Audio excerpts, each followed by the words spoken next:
welcome back to RAAS. Today I'm going to show you how to tie and adjust your lehenga waist perfectly. So here we have this lehenga on Alex.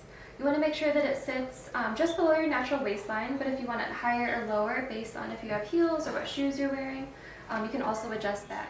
So you can see here, we're going to zip it just like this. And if you're having any trouble, you might want to go ahead and hook these hooks on first. Just gives you a little more taut of a pull, just like that. And then all of our lehengas are adjustable about 2 sizes. So you want to make sure that you pull the strings. You can see how far in it can go here.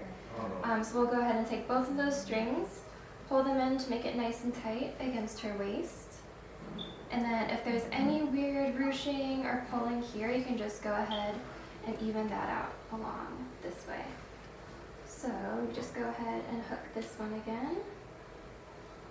Just like that. We'll go ahead and pull this in here until it looks right. Feels pretty good. And we'll go ahead and knot it here.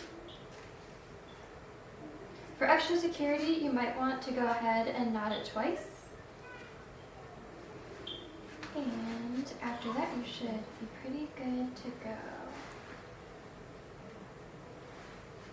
Alright, perfect. Thank you guys so much for watching. If you have any more questions, feel free to leave them below.